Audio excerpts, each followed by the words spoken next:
Saudara-saudari terkasih, apakah saudara sudah memulai hari ini dengan penuh sukacita dan punya niat untuk berbuat baik meskipun kecil? Semoga Tuhan memberkati niat baik saudara.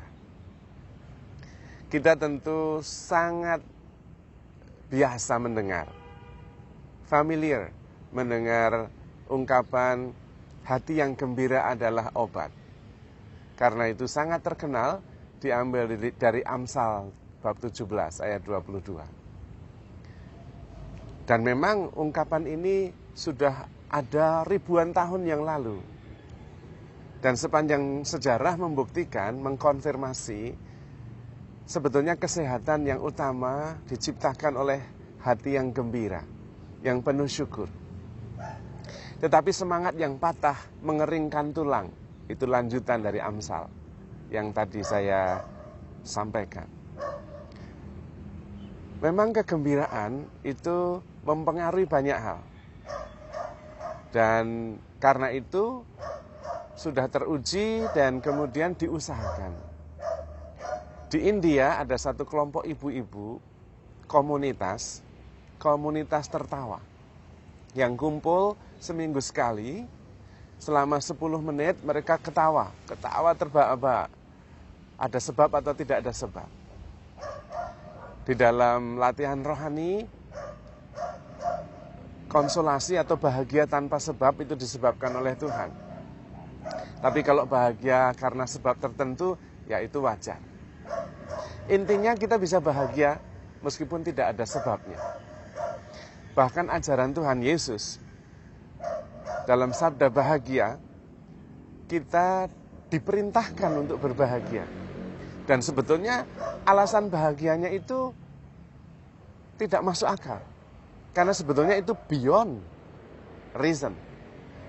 Berbahagialah orang yang lapar. Lapar kok bahagia. Tapi memang itu maksudnya. Kita diminta bisa bersyukur dan berbahagia bukan karena sebab tertentu, bukan karena sesuatu yang reasonable, tetapi kebahagiaan yang mengalir dari dalam. Karena the nature of ourself, our true selves, is peace and joy.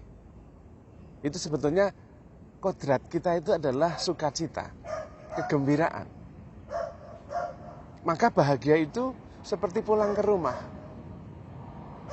Tapi ada yang lebih dalam dari itu.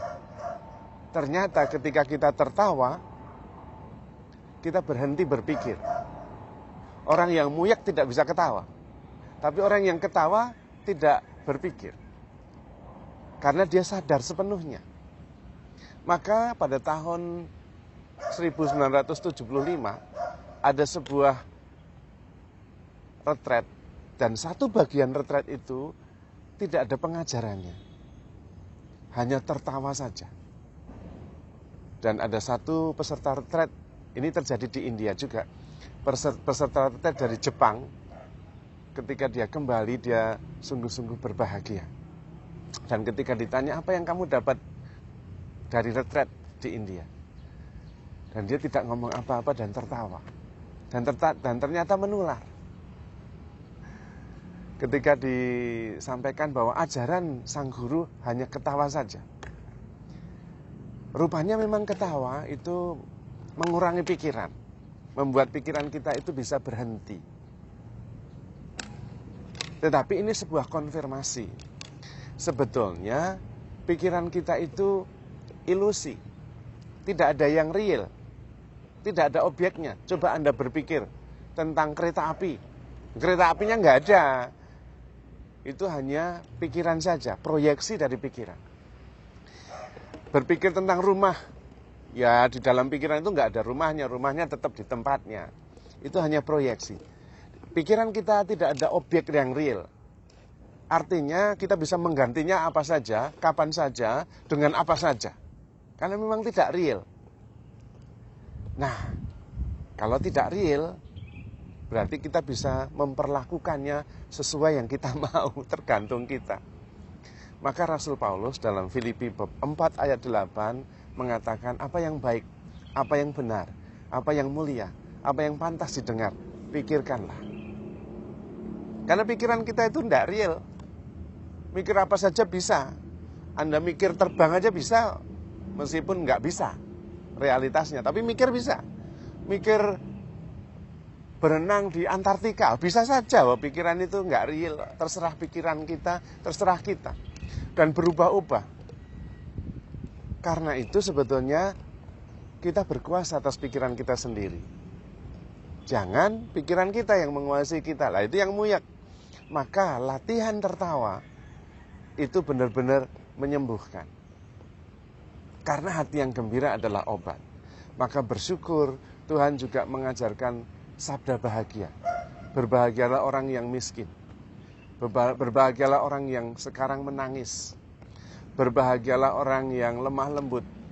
Berbahagia. Banyak hal diajarkan oleh Tuhan supaya kita bahagia. Rupanya kebahagiaan kita itu sangat penting di mata Tuhan.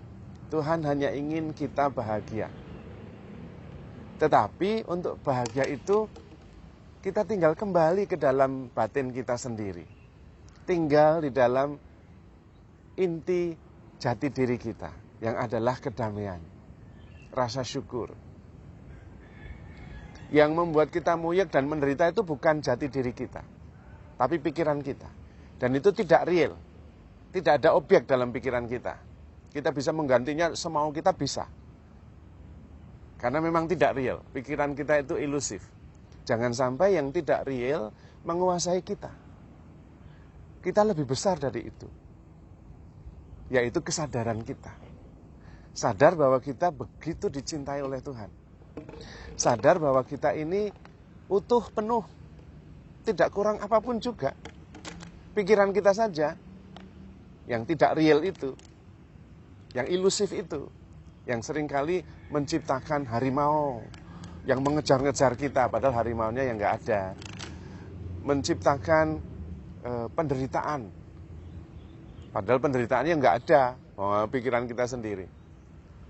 Dikatakan bahwa pleasure is the memory of happiness, dan fear adalah memory of suffering.